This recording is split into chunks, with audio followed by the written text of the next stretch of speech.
hearing that we were going to get some flexibility in the way of 3 choices. And it was a charter system, an IE square system, and then status quo. A little other piece of information with IE square, you may have first heard that term when it was used and made in reference to some meetings that we had throughout the state when Governor Perdue was in office. And that was really the very first conversation about rewriting the rules or rewriting the funding formulas. And you may or may not know that the governor has, created a commission, and that group is supposed to come back with a recommendation for a new funding formula by August the 1st. And when I'm talking through those kind of things, you're probably going, wow, it's a really complicated thing, and it is. There's only a handful of people in the state that really understand that. And some of those people are not even working in the field anymore because the law's been around for a long time, the funding formula's been around for a long time, and so systems struggle to meet that. The IE square component of that is the one that we chose, and it evolved from what it was in the very beginning. In the beginning, there was a lot of concerns about all 3 plans.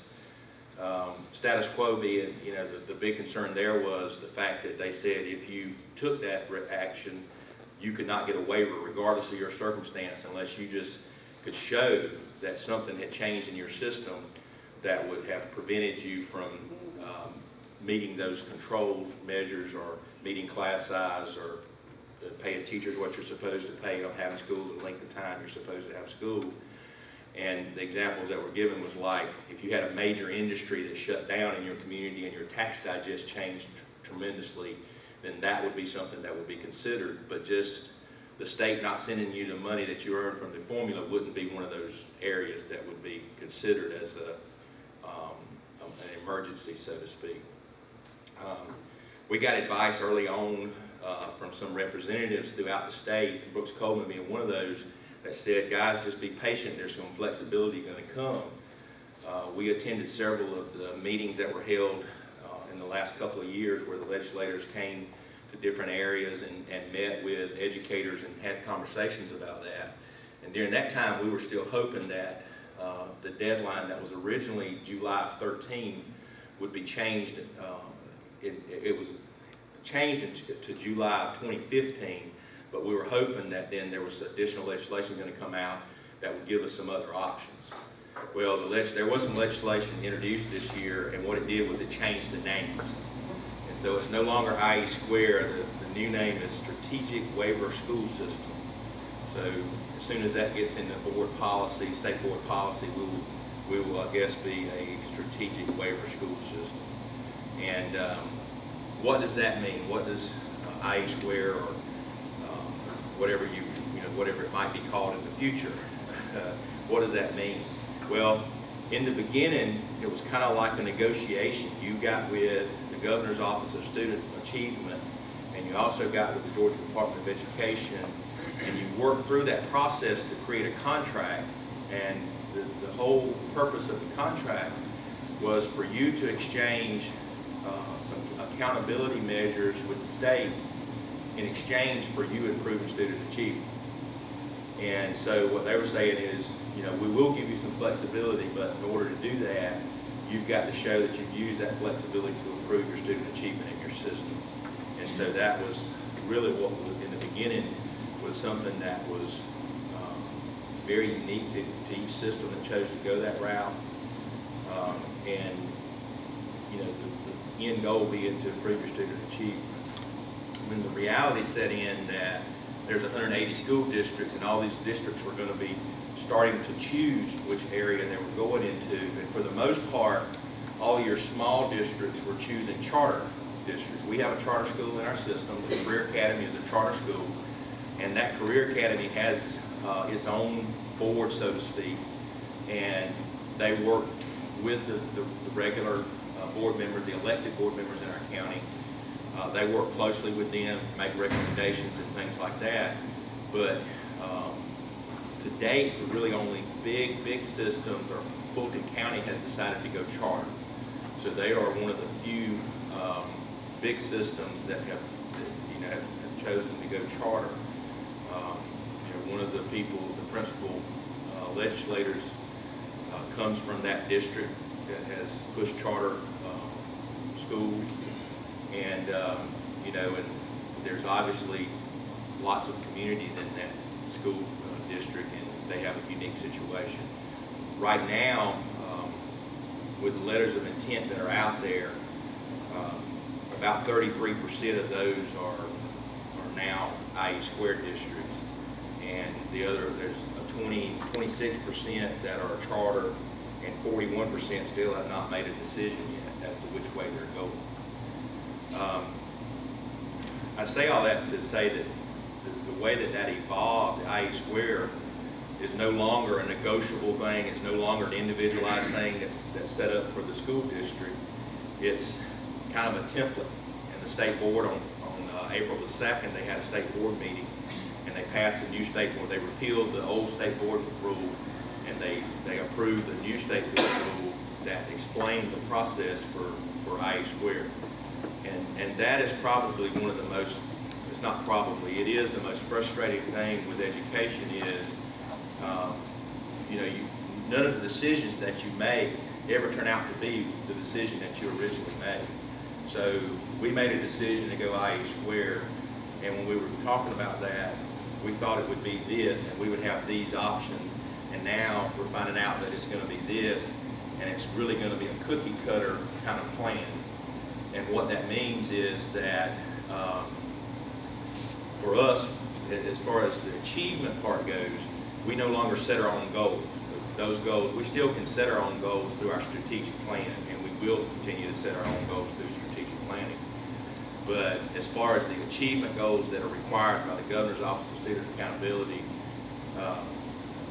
what they will require is a 3% close of the gap between your CCRPI score and 100.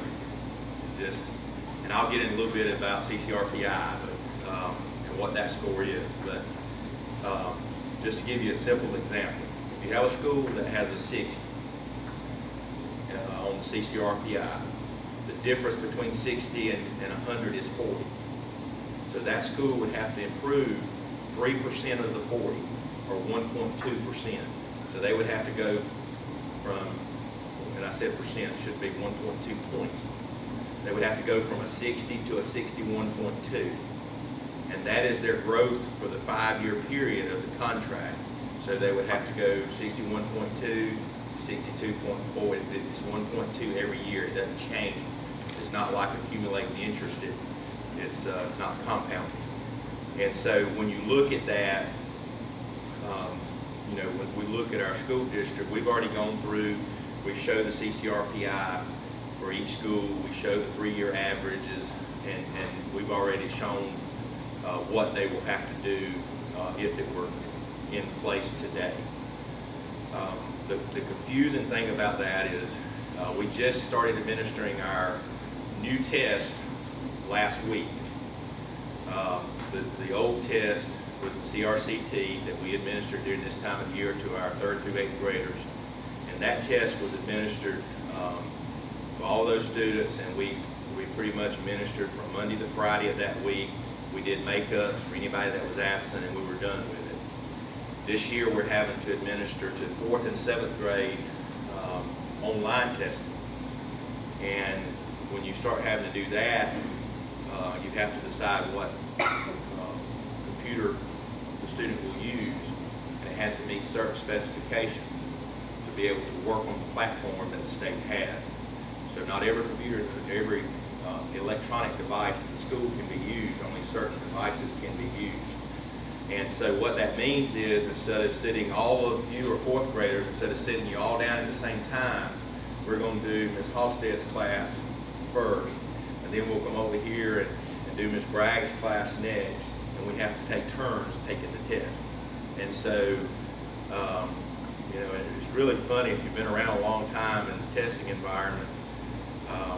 Used to, it's like you couldn't even let the kids, if the kids said the word test during testing season, we were so afraid that they would tell somebody else what was on the test or something like that. I guess that concern's gone now. We just because we're testing just so many days. We've probably gotten probably 8 or 10 emails in the last 2 days about the testing not working from the State Department. And we know you're frustrated. We apologize. For the most part, our testing has gone really smooth, but I don't think it's gone that way throughout the state. There's been a lot of questions, and some of that has to do with students who have special accommodations. Used to, when we did paper and pencil tests, we would administer those tests, and if we had students that had special accommodations, like the test had to be read to them or something like that, then we had a teacher that read the test. Well, now the computer reads the test. So when the headphones stop working or the computer stops reading for some reason, and you're like, hello computer, wake up, and you have to unplug it, start all over again, and it resets and all those things. So it's just very frustrating is my point with that. But I'll go back and talk a little bit about CCRPI. You know, we should, I guess, have a little conversation about the Opportunity School District, whether you think that's a good idea or not. That plays into it too, because I was making a point that things change so quickly and so often that it's hard to get your feet on the ground before something's changed. And CCRPI, it was decided that rather than just going straight off test scores, we would start using this score that was created through a combination of test scores, a combination of other indicators, and each grade band has different indicators and different numbers of indicators. And the point was that you would get points for all of your different content areas. You would get points for innovative things you were doing. You would get points for working toward graduation, and even the elementary school have graduation indicators, things that would say that they're pushing the kid toward graduation. And I know you'll be surprised, but that's changed every year that it's been in place. The indicators have changed every year. So these schools, a lot of these schools that are identified on the list currently are not on the list for the current accountability system that identifies schools as either priority schools, alert schools, or focus schools. And so many of the schools that ended up on the list on the CCRPI side are not on the list on the other side, the list that counted at the time. And the list of 3 years is off of the list that this was supposed to be a baseline year. We weren't going to use it for anything, but now we're using it to put you on the list, kinds of things. So it's very frustrating when it comes to trying to figure out where you are on which list and how to make the improvements and what is going to be the target. We saw some of our schools that do very well, we saw their CCRPI score drop because they changed the percentage. They went from giving you 60 points for achievement, which is the main reason we're here, 70 points, they went to giving you only 60 points. So they took 10 points away from achievement. So then schools that were getting all those points for achievement then had to figure out how to get additional points. So it's like the game changed. And so then they had to figure out how to get that. Some of the points are coming as we go, as we go forward in that process. We have what we call challenge points. And challenge points are for those schools that have unique populations. Maybe they have a high free and reduced lunch, they have high poverty, they have more students with disabilities, they have more English language learners. Those students got what they call challenge points because they realized that with these challenge points that they could earn, if they were doing a good job with those kids, even though as an aggregate group their test scores might not be as good as their neighbors' school, they're still performing and doing things, so they could get additional points for doing those things. And when the IE2 accountability measure came out, those schools have to take those points away before they apply the 3% improvement rule over. So if you had a school that had 65 points with their challenge points, now they go back to being a 60 because they lose their 5 points that they got for a challenge, to be in a challenge school in the job they were doing with those kids. And so I'll just say it's frustrating when you're dealing with those kind of things, but that's not what we're here to talk about really. Is frustration is how we're going to move forward to make this a workable plan for us and how the waivers come into play. Oftentimes when these flexibility models are talked about, the big four waivers come in. And what the state refers to as the big four is expenditure control rule, which is also referred to sometimes as a 65% rule. And that seems to be a no-brainer if you look at it on the surface. It says that 65% of the money that you get will be spent on instruction. Now, who wouldn't agree with that? I mean, everybody would agree with that. You know, but then the things that don't count, like there was a discussion in the last legislative session about bus drivers and school nutrition workers getting health insurance. And that went all around, and then it was decided that they would continue to get insurance at 20 hours, between the number of hours of 20 and 30. And then it was decided that we would pay for, there was a $12 million gap between what was needed to pay for those employees that have coverage and what it costs not to cover those. So we're going to save $12 million. They decided not to cut those employees away to close that $12 million gap, but they passed about $100 million expenditure back to the local systems to make up for that $12 million. And the way they did that was they increased our premiums for all of our classified employees about $150 per employee per month. So their insurance, the portion that we pay, not the portion that the employee pays, the portion that we pay, went up $150. It went up from $596.40 to $746.40. And that expenditure for us was $1.4 million, unfunded, comes straight out of local tax digest. And so, you know, that creates, you know, difficult times when you start doing that. But there's a lot of examples of things that can't count in the expenditure control rule that you have to, you know, money that you have to go out. Pretty much if you don't earn the money in that category and you have to use that money for something else, then you're in trouble. So expenditure control is a waiver that we would go after. And on the surface, somebody might could say, well, if they do it, you know, why shouldn't they spend that amount of money in the classroom? But it comes back to, you know, the way that the numbers work out. We're spending the majority of our money in the classroom. It's just that they decide which ones we count and which ones we don't, as far as that goes. The other thing is class size waiver. And I think it was last year or the year before we did the class size waiver. We've done it for the last 4 or 5 years. We've submitted those waivers, and we had people question us going, oh, are y'all going to run the class sizes up? Our intentions were never to run the class size up, but we deal on averages and on numbers, aggregate numbers. We don't get allotments for individual schools. We get allotments for the system. And so you have a lot of places where you earn 22.1 or 32.3 or, you know, a lot of .1s. And if you aggregate all those together, you get a whole teacher. But you can't split a teacher 29 ways and have them go to 29 different schools. They got to be at a certain school. And so what happens with the class size rule is if you get to a situation where you've had a student come in, then if that one student comes in and you have a class size, let's just say you have a class size of 28, and you're in a middle school class and a student comes in and makes you have 29. Well, if you go strictly by the class size rule, then you have to hire a teacher and then have a classroom of 14 and a classroom of 15, because you now have 2 teachers for 29 kids.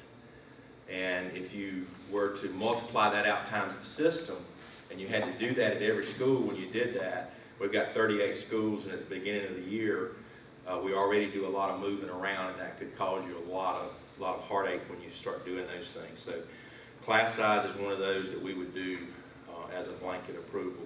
There's a lot of other things, graduation requirements, and that sounds like one of those that why would you do that? It doesn't allow you to lower the requirements, it allows you to substitute courses. And I'll give you an example. Of the new math curriculum, they're allowing you to substitute principles or foundations of algebra for Algebra 1, and it's for kids that need additional support in math. So instead of their math sequence being Algebra 1, Geometry, Algebra 2, and a calculus class or pre-calculus or something like that, then that kid who struggles with math could take the foundations and then do the Algebra 1, Geometry, and Algebra 2. If you look at the research is pretty sound on, if you could get to a point where all your kids were really successful in Algebra 2, not saying that that would be the only thing that kids, but if everybody, that was a minimum level of math, we would do pretty well. And so that would be one of the things that we would look at, is substituting that for those kids who struggle. So would you rather a kid have Algebra 2 and graduate, or take Algebra 2 and take the foundations course and graduate, versus taking a pre-calculus class and not graduate because they couldn't get that fourth math because it's required. And so those are some of the things that we would look at there. Eric, are there any other expenditure control, waiver? We probably would ask for a waiver for teacher certification and our teacher pay scale. And that would be something we would have to educate our staff on pretty well, just so that they wouldn't panic about that. But especially at the Career Academy, we run into situations where we may have a professional in the community that could come in and do an excellent job, an engineer, or a nurse or something like that. Currently, they have to go back and do some education type courses and things that really turn a lot of those people off to doing those. We can't take advantage of those people coming in and really helping us with the curriculum and the real world experience at the school, because they have to meet those guidelines. And that also goes back to teacher pay. Sometimes if you're required right now, that's not only a waiver of state board rule, it's a waiver of a state law. So that's actually what we pay, and the salary scale and all that is in state law for us. So we don't have a choice without that waiver. The other flexibilities would just be in categorical grants. And what I mean by that, if we were following the rules right now for the state, if the state had not given waivers, you have several expenditure controls throughout your allotment sheet that say you earn money in this category and you've got to spend 100% of that money in that category. You don't get any flexibility. And so you couldn't, have a place over here where you trim a little bit of money, trim a little money, trim a little money, and then put it together and add a teacher that you needed for a special program, because you'd have to spend it in that category. For most categories, we spend way more than what we get from the state, so that's not an issue. But sometimes there becomes issues with like 20-day additional instruction days that we have flexibility with that money, and we've not always had the flexibility to use that money. Our arguments right now for that is we're still this year projected to have an $8 million austerity reduction to our overall budget. So that formula that I talked about, they calculate how much you earn, they subtract out your 5 mil share, and then they subtract another $8 million from that, and then that's what you get. For us, that's what we would get. And so when you look at, that, the local dollars then has to go in and supplant that money, has to take the place of that money, and you really are stretching your dollars thin.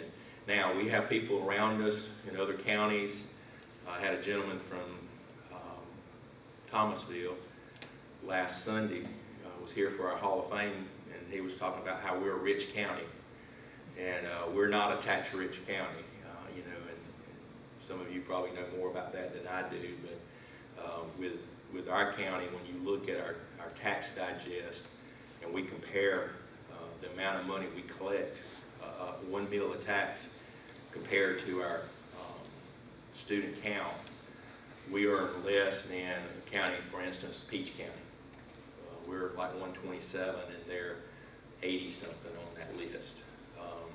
So that means there are about 40 counties or school systems better off than we are.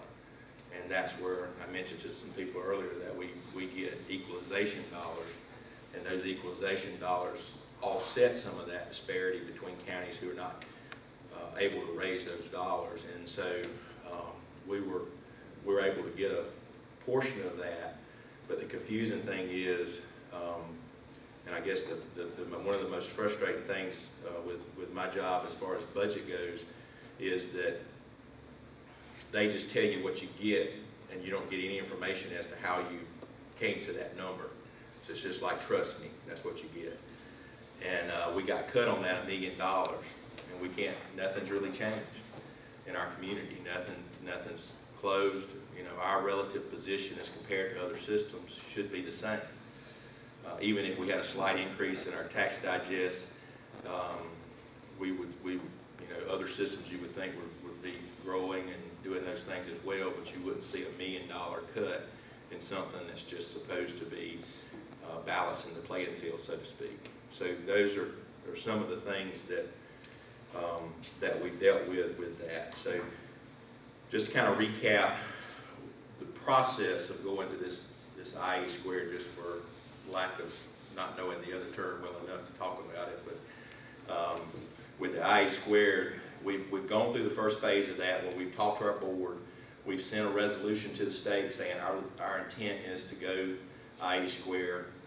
We're now at the point where we would work through our strategic plan. We've revised that. Matter of fact, we distributed that to our principals this morning.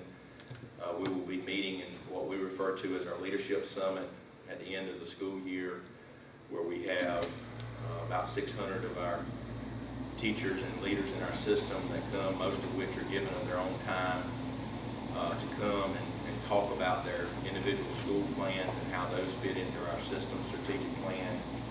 And once that's done, then we will start generating our contract that we don't yet know what that template will be that they said on the April 2nd state board meeting, that now they will provide the template and you will no longer write your contract. So we're just, we'll change it to where we can customize it to fit our system, but I'm a little frustrated with the fact that it's really changing as we go forward. And some people might say, well, it's changing to make it easier. It may be easier to complete the paperwork, but don't know that it's easier as far as fitting the unique characteristics of our school district and meeting the needs of the students. And so that's going to be our challenge over the next couple of months is to do that. If it's not all confusing enough, I mentioned those tests that we're administering for the first time, and we've required to administer 30% of those online. And as we move forward, next year's second administration of that test will become our baseline year. So this accountability that we're talking about will work off of next year's test scores, which will be in the spring of 16. We're not to get those test scores back until October this year. We don't know what it will be next year. If that time frame will improve, but we will go into that 16-17 school year working toward the test at the end of that year being the first year that we would actually compare a test score. So October of 17 would more than likely be the first time that we compare a score on that 5-year track for that contract for IE squared. So we would make that that first year, we would analyze it, and then we would make any adjustments to our school improvement plans. If we had schools that didn't meet their goal, then they would move forward, and we would tweak their plans. We would go forward. We would make the next comparison, and the target is they have to meet 3 out of 5 years, or they have to meet their goal. So if you don't meet the goal any of the individual years, but then the last year you had a big jump and you got to the ultimate goal that you had at the end, which would be the 1.2 times 5, which would be 6 points. So if they end up at 66, regardless if they met every year, then they would still meet. Then there's also, I can't remember if they call that challenge points or no, it's not challenge points.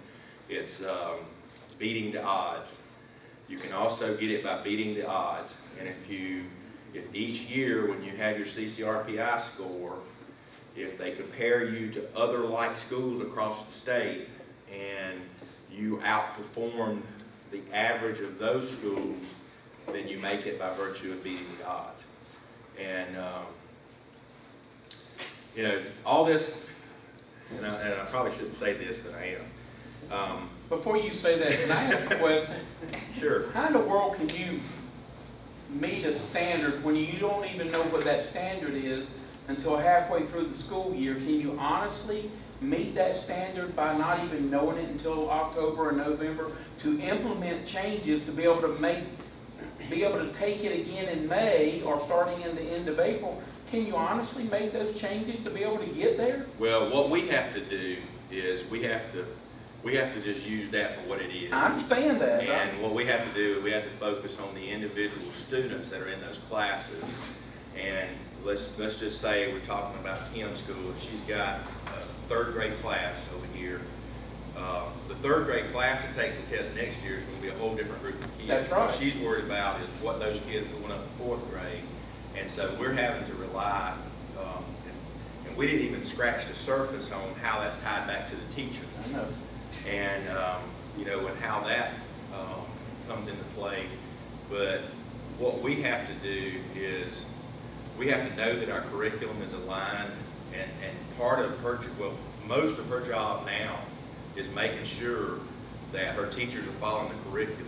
And that's probably one of the biggest challenges for our elementary teachers especially, or for elementary administrators, is knowing the curriculum, because you've got pre-K all the way through fifth grade in the majority of our schools. And they really, somebody in that staff, either the API, the principal, or somebody has to know what those teachers should be teaching, because of just what you said. It's too late. You're doing an autopsy, and it's too late when you're dead. Yes, sir. To realize you should have eaten more healthy. And so, you know, that's kind of the situation that you're in. And so it is difficult. It is. Well, what is the reasoning for not getting the scores back earlier? Well, the reason that we've been given is that they wanted to move to open-ended questions, to where what they were calling open response, I believe is what they're calling it. Short answer kind of questions, and they got to find somebody to read all those. And there's, you know, 1.7 million students in the state, and you kind of divide them out by grade and do the math. It's a lot of students. For us, we're average about 2,000 students per grade. So we're talking about third through eighth to 2,000 per grade level. So we're hoping that our students are graded or test grades in the early part. We're not going to put the examiners get tired. Right? That's right. That's right. and that's been an ongoing debate. That's a great point, because even the writing assessments. Yeah.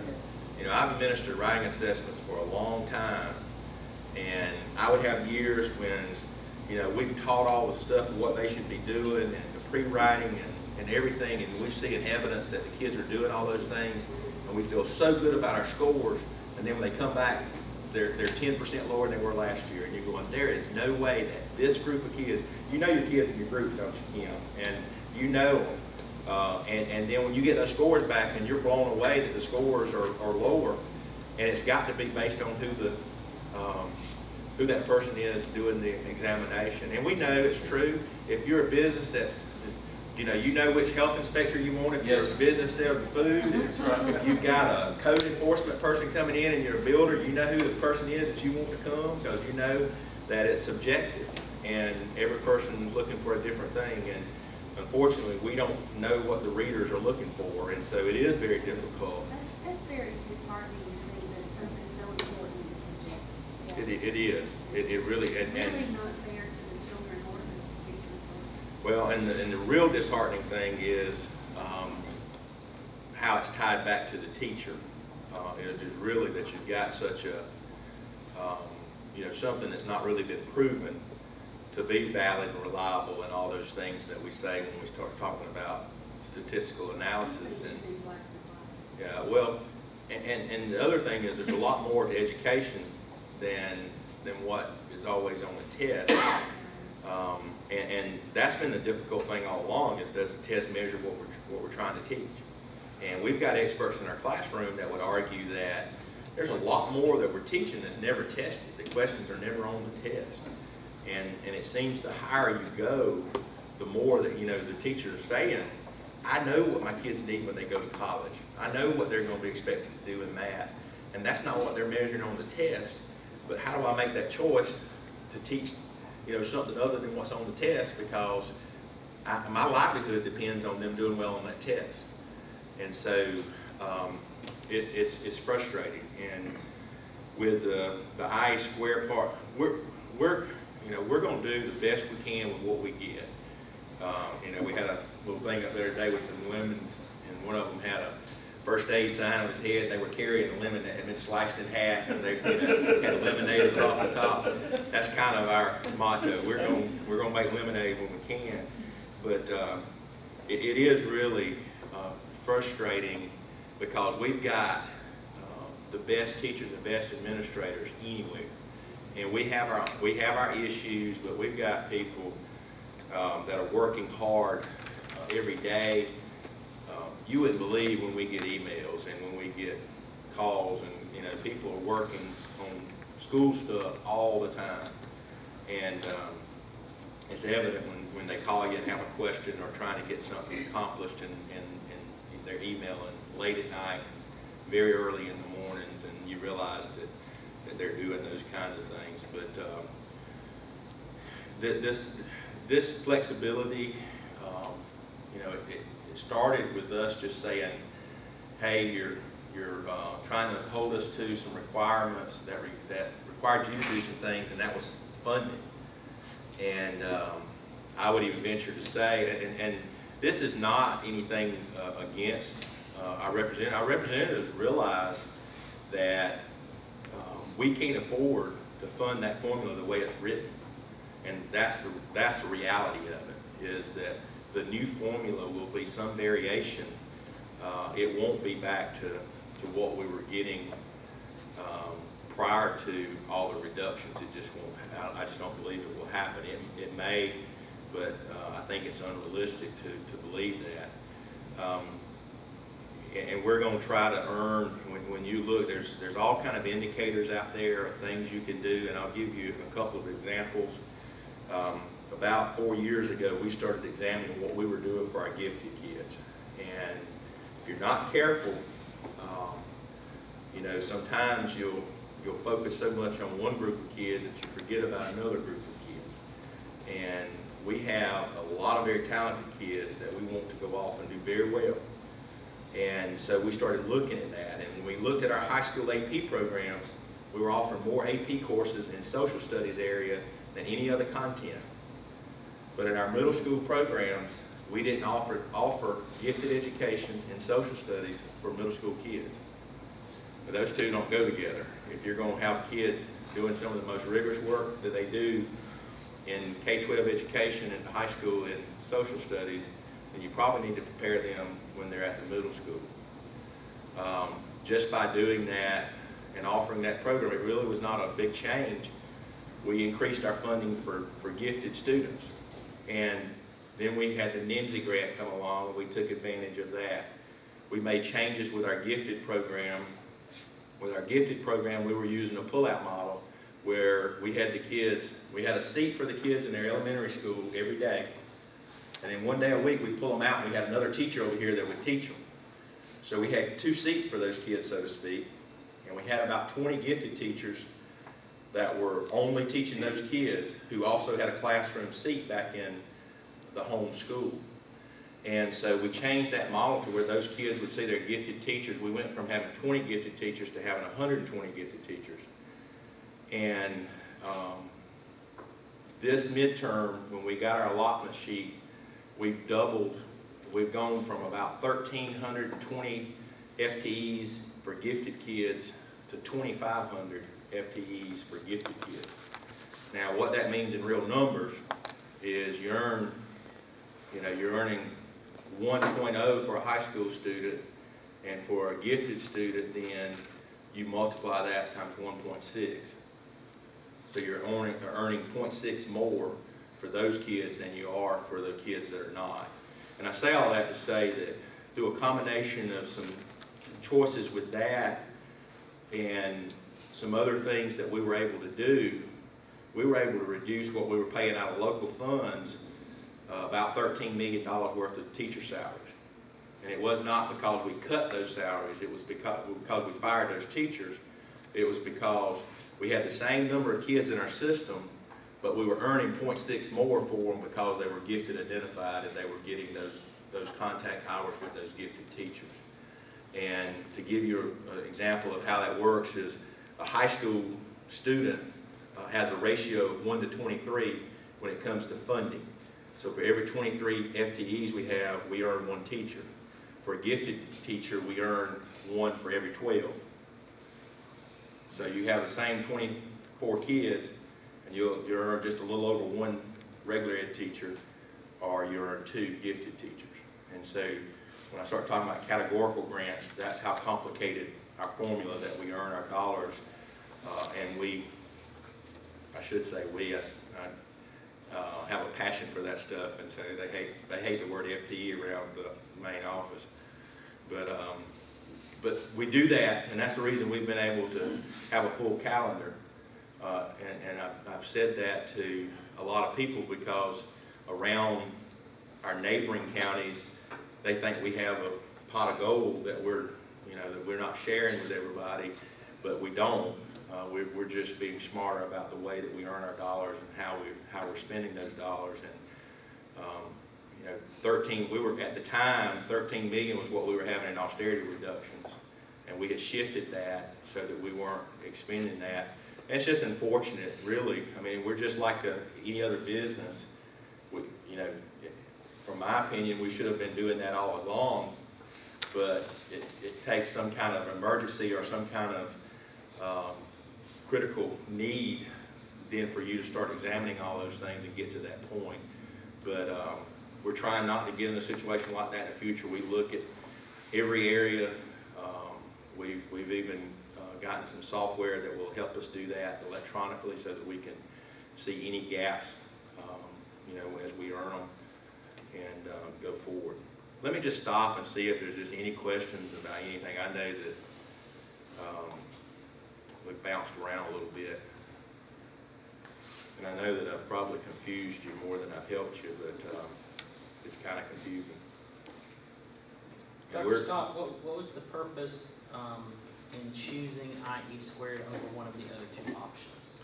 Well, the status quo option was named status quo for a reason. They didn't want anybody to do that. And the status quo option eliminated your opportunity, even in the current environment where we're still getting $8 million in reductions off of our funding formula. We still could not apply for waivers if we went status quo. If you went status quo, you had to declare that you could operate your system without any relief from any expenditure controls, any class size waivers, or anything. And I asked that question. I raised my hand in the group and said, it says emergency. Is losing $8 million in funding not an emergency? And they said, no, because you have other options. You can go IE square or charter. And so that was their interpretation of that. IE square and charter. Charter, really the main difference between the two, the flexibility is there is no difference in the flexibility, but the other part of that is governance. It's trying to figure out how in a school district our size with 38 schools that we would have 38 individual boards to operate those schools. We believe in the Houston County way. We think that's why we're successful. There's a lot of things that we're able to do by having those expectations for every school and every employee. And we meet in small groups with every employee that's hired in this system, and we tell them that's our expectation. And if they're not willing to live up to that, then it's the wrong place for them. And that's not to be negative, but it's really about the passion for our school system. And so we also feel very strongly about local control.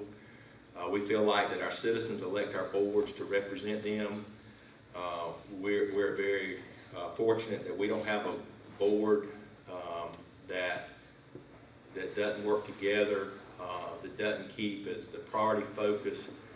And I'm not saying that we don't disagree, because we have disagreements, but what we agree is that our decisions will be based on what we feel like is right for the kids, and that when we finally do make a decision, we'll come out. You know, we have a lot of 7-0 votes, and that's not because the board is just rubber stamping what I asked for or what the system asked for. It's about compromise. It's about doing those things, doing your homework, making sure that we're putting the right foot forward. And if it's something that we can't go out there and when we leave that boardroom that we can't all get behind and support, we're not going to move forward with it. I'm not going to recommend it if we can't do that. So we felt very strongly about that. We're not opposed to charter schools.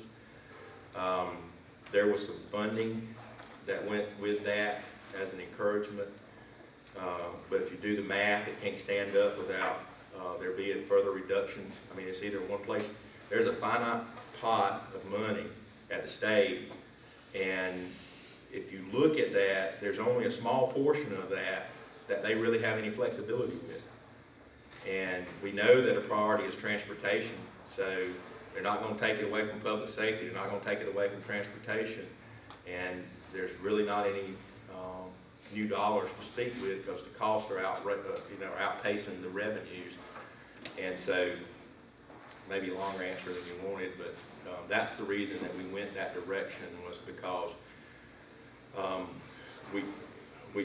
we just really felt strongly about the governance piece, and we also realized, and I made the board aware of that if we were just making a decision based on what we felt like would be the politically correct decision to make, it probably would have been a charter, because that's the direction that it seems like that everybody wants you to go. And the way that the cards are stacked, and you know, all this is public records. You can go out there and you go on the DOE website and you look under the business and finance part of that, and you can see the revenues that the state gives everybody, and you'll see that charter commission schools, you know, they get about twice the money that we get per pupil,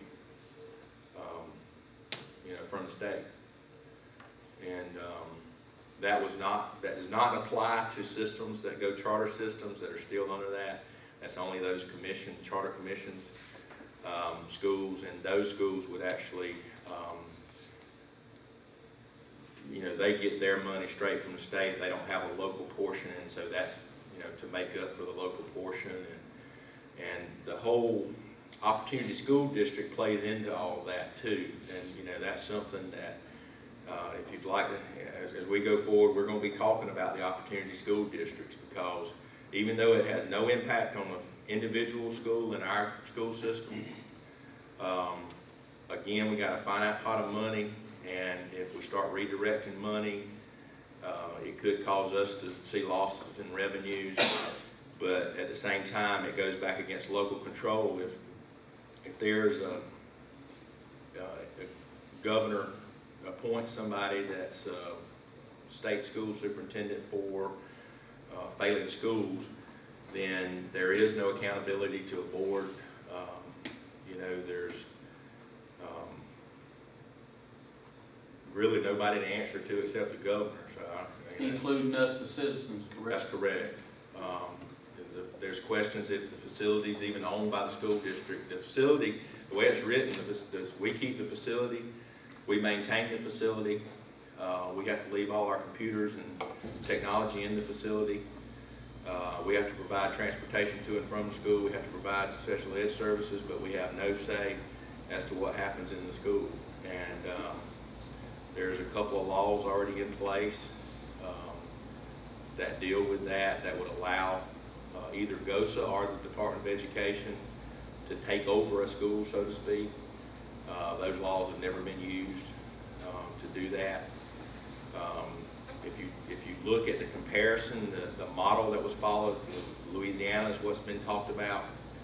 Georgia and the nation has outpaced Louisiana in the improvement of test scores for minority and poor students. So, I mean, I don't know why we would follow a model that's not even performing as well as the current model that we have. And so, you know, we're just, that's not something that we're going to really get on the soapbox about, but at the same time, you know, I feel like these people in this room, you need to hear what my opinion is on that. And I just fear, we all want schools where kids are going to be successful, and but this is the thing that I'd like you always to think about, is it kind of puts it in perspective. There's kids all over the state of Georgia that don't pass the test. And there are schools that are considered high-performing schools that have kids in there that fail. And if you look at it on a percentage basis, most of those schools do are not doing as good a job as some of the schools that are referred to as failing schools. I was principal at Northside High School. I face that all the time when people saying, well, you know, what about those kids and all that? We outperformed every school in the county when it came to minority students and free reduced lunch students. But that's not because those students were masked by other kids. They didn't show up in the data. And that's one reason, and we've argued about that, that's one reason the accountability rules went from 40 students to 10 students, was because they didn't want to mask those students.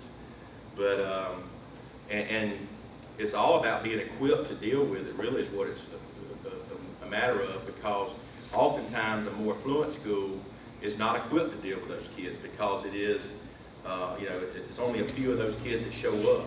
And then one day they show up and they have this issue, and you don't know how to deal with it. Whereas a school that deals with it every day, it's just, you know, oh yeah, we've got that. We've got something set up over here. This kid can go here during the third period. We can take care of that. You know, kid needs some help reading. We've got something we can do for that. And it's just those things. It's not that they're, you know, deliberately not doing it for kids, but that's the thing that's hard to get your hands around is, you know, and throughout Georgia, throughout the nation, it's really, you know, we had the answer to those problems, we would be rich, because they would be buying it by the bucketfuls. And, you know, the problem that we have extends beyond the schoolhouse. Is really the issue, and it's how do we, as a community, how do we address those things that happen for the other 16 hours of the day that they're not with us. You know, 6 days now, if a kid misses more than 6 days of school, the school's penalized on the CCRPI. There's probably not many employers that have employees that don't miss 6 days. That's for any reason. It's not excused or unexcused. That's for any reason. 6 days a year. So some of those things, you know, we want high expectations. We're big on soft skills. Some of you have participated with us, helped us with that. We know how important those things are, but we've got some kids that really, really come from bad environments right here in our community. And the thing that we have to do is just figure out what we can do to improve those.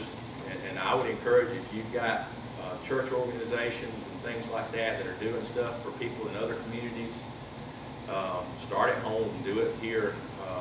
You know, I made that comment in one of our schools. I saw a thing about repairing playgrounds in another country or something, and we're right over there off of Green Street, and I said, well, there's a park a half a mile from here that you can refurbish if you want to refurbish a park. You ain't got to go to another country.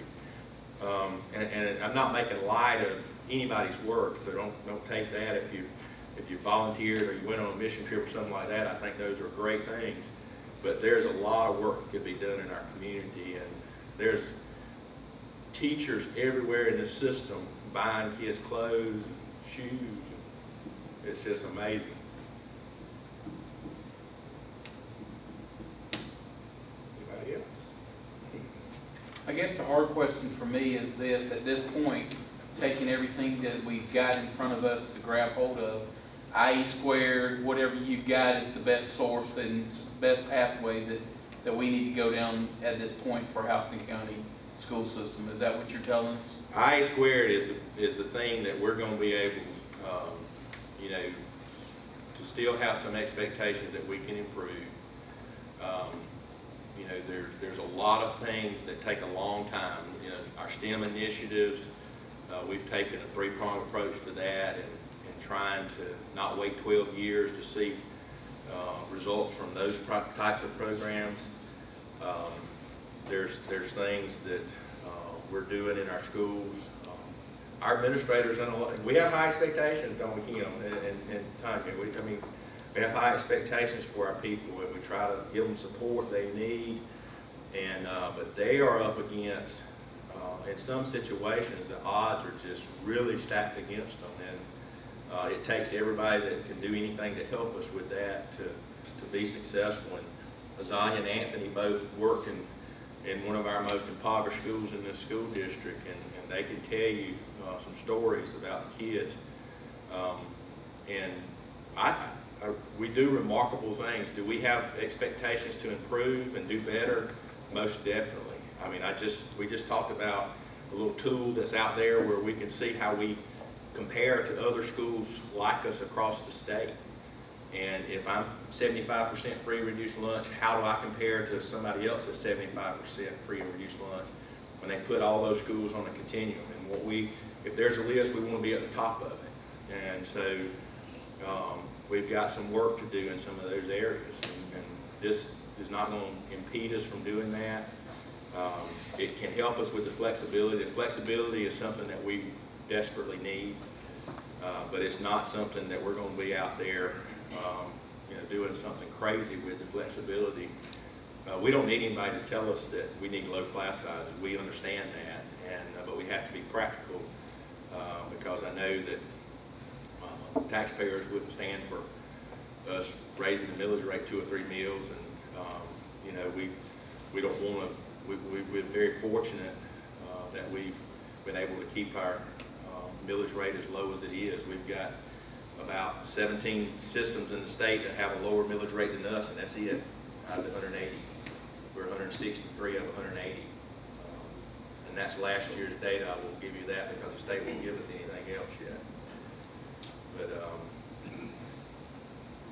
But it's just a challenge. It really is. Every day, we're just trying to figure out how to do that next thing that's going to help a student be successful. And it goes down, if it's that one student, especially if you're the parent of that one child, you're expecting us to do the very best we can for them. And we're excited. We've been able to move some people around, and Eric's got a new position that he's paying out of his Title II money, and we're going to be able to support we've got a gentleman that comes from a business background. He's really good at statistics, and he's going to be able to provide some analytical stuff to our principals, really some predictive analytics that will give us an opportunity to know we've got a problem with a kid before we've been identifying them already. And there's pretty solid research out there that if we can get them in the 6th grade, their graduation rate goes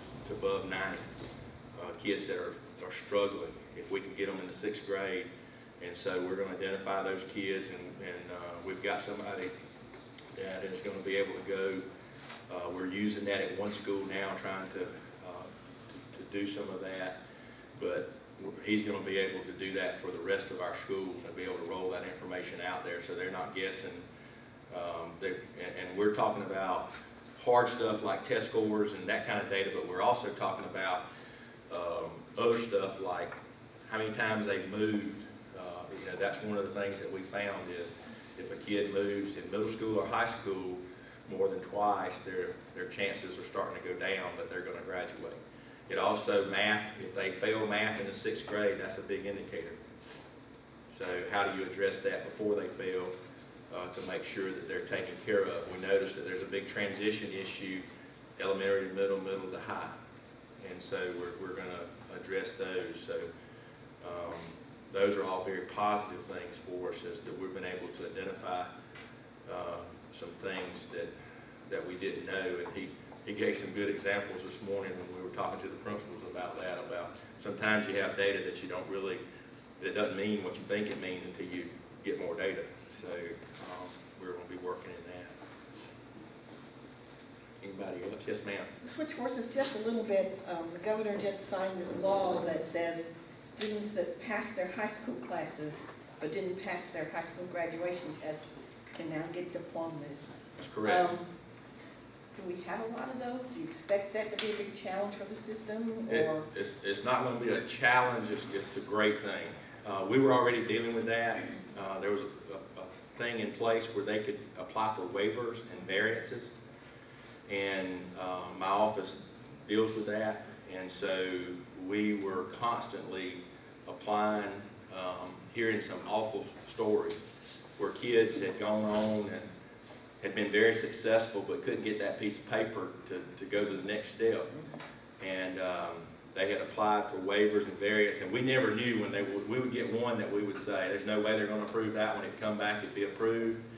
And then we'd get another one, and it had a lot to do with just how it was written, and we were trying to improve the way. That's one of the things when I started as superintendent, I looked at what was our success rate with getting those kids their diplomas. And it was not very good, so we started changing the way we were doing that, and we had gotten up, I think the last time we submitted, we got like 8 out of 10, and we had been getting like 1 out of 12, and so we ended up changing some of that and did all that work, and then the bill was introduced, and we were like, well, we had it going in the right direction, but this will get us there a lot quicker, so we were happy about it. We have kids that are 25, 28, 30 years old that were trying to get their diploma. Now, one of the decisions that we've made is to put the date of graduation on there. I thought that made sense. They gave us an option of putting the current date, and I thought that would create, if you have a person that comes to apply for a job that's 30 years old, and they have a diploma that they said they got yesterday, you're probably going to go, what in the world is this? So we thought that would put them at a disadvantage. So we're going to, if they were supposed to graduate in 1994, then that's what will be on their diploma is 1994. And so it's really a positive thing because the kids that we were talking to, they were out being productive. We had a lot of young men that were trying to get in the military. We had, it was just all kinds of situations, and the kids had missed it by 2 points and 3 points and stuff like that. One section of the test by 2 points, they passed everything else, and they were not able to move forward. So that's going to be a good thing for us. And what we've got in the process, just so you know, is they go to their school that they attended, that they last attended. We've got counselors there that are experts in determining if you met your graduation requirements. So the problem is we've got a list of graduation requirements that is this long. When I say a list, that's how many times it's been changed over the last 15, 16 years. And so what we have to do is we have to look at what year they entered 9th grade. That's the criteria. So it doesn't matter if you stayed in high school for 6 years, your requirements are what were in place when you entered 9th grade. So we're having to let the counselors do that. And we're just going to navigate it and get those diplomas issued. And of course, it's brought out other people. We had a girl call that said, I dropped out in 10th grade. Can I get my diploma? I heard y'all was giving them out. And we were like, no, you've got to meet the requirements. So we had that call today. And so there's all kind of questions about that. But we've got an online process where they can go online, get the form. They have to take it to the school, present their driver's license, say they are who they say they are, and all that kind of stuff. And then, of course, we'll deal with it if they just walk up to the school. So the main thing is if you run into students who are in that situation, if you'll just tell them to go back to their home school, we'll get them taken care of. I was trying to think if there was any other legislation that was out there this year that we dealt with. And I know we've sent some letters, but I think all that got stopped. It didn't get passed. And there was some clarification on it. There was some cleanup stuff done on Title 20, and none of it really would mean anything to you other than the fact that they did away with the middle grades, middle school program, which is something that's been around for a long time, and they had special requirements, and you had to give a certain length of planning time, you had to have 300 minutes of academic instruction in core classes. There was a list of other things that were included in that, and each year the system had to submit a middle school assurance form saying that we were meeting all those things, and that went away. And so they changed that part of it. And a little bit of clarification on guns. There's still a case out there. We've dealt with it in our system, believe it or not. The whole gun-toting thing and the interpretation of the law. The law says if you've got a permit and you've got your gun on, you can ride up through the car pickup area and pick your kid up. But we then have people, we had somebody this year that went into the school, told the principal that they were going to come in the lunchroom and pick their kid up, I guess from the after-school program or something, and that he didn't want to leave his gun in the car because it might get stolen. And I said, well, we've not had any break-ins in the car there, but anyway, we said, no, you can't do that. And he was very polite and was respectful and went on, and it just told us that the lawyer for some advocacy group would be in touch with us, and we said okay. But there is a court case out there right now where they're trying to determine if pickup means just driving through the parking lot, or if pickup means I can go into the school with my pistol on. This is elementary school, and we just, it's just not the place for it. But there's a little bit of clarification on that bill, and the only thing that's positive about the clarification is that back during the Columbine days, we all went pretty crazy in high schools about kids, and if you remember the Tweety Bird gun case that was out there and all that, the definition of weapons was really broad, and if you had a weapon, it required you to have a 1-year expulsion regardless of intent or any of those kind of things, and it even originally included play weapons. And now that's been revised to say a dangerous object, so as a board we can determine if intent creates the dangerous part of the weapon, makes it a weapon. If you've got a knife that you leave in your lunchbox to cut your apple, is that a weapon, or is it a knife to cut your apple? And those kinds of decisions would be left up to the local board and to the code of conduct. So that's a good thing. All right, anybody else got anything? Did you want to talk about the constitutional amendment coming up for Opportunity School Districts? Yeah, there will be a constitutional amendment that will come up. I believe that'll be in 16 election. It will be in reference to the Opportunity School District, and the way that the one that we've seen, the verbiage just says, should the state have the authority to take over failing schools or help failing schools to improve or something like that. So it sounds like it would be something we'd all want, to improve those schools. Again, I would say that there's 2 laws out there that deal with that, and we did put together a piece. We've not sent it out yet.